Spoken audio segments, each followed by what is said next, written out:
It started to happen gradually. I would walk into a room and say something, and no one would notice.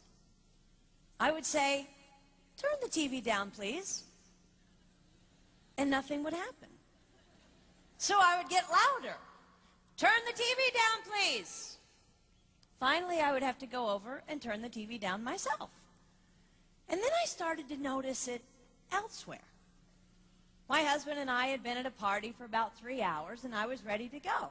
I looked over, and he was talking to a friend from work, and I walked over, and he kept right on talking. He didn't even turn toward me. That's when I started to put it together. He can't see me.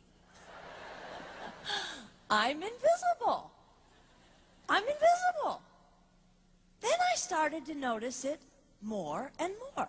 I would walk my son to school, and his teacher would say, "Jake, who's that with you?" And my son would say, "Nobody." Granted, he's just 5, but nobody?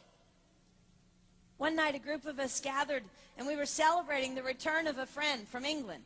Janice had just taken this fabulous trip, and she was going on and on about the hotels she stayed in. And I was sitting there looking around at the other women at the table. I'd put my makeup on in the car on the way there. I had on an old dress because it was the only thing clean, and I had my unwashed hair pulled up in a banana clip, and I was feeling pretty darn pathetic. And then Janice turned to me, and she said, "I brought you this." It was a book on the great cathedrals of Europe. I didn't understand. And then I read her inscription. She wrote, "With admiration for the greatness of what you are building when no one sees." You can't name the names of the people who built the great cathedrals. Over and over again, looking at these mammoth works, you scan down to find the names, and it says, "Builder, unknown, unknown, unknown." They completed things not knowing that anyone would notice. There's a story about one of the builders who was carving a tiny bird inside a beam that would be covered over by a roof.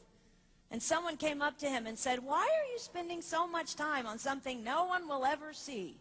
And it's reported that the builder replied, "Because God sees." They trusted that God saw everything. They gave their whole lives for a work, a mammoth work they would never see finished. They showed up day after day. Some of these cathedrals took over 100 years to build. That was more than one working man's lifetime. Day after day. And they made personal sacrifices for no credit. Showing up at a job they would never see finished, for a building their name would never be on.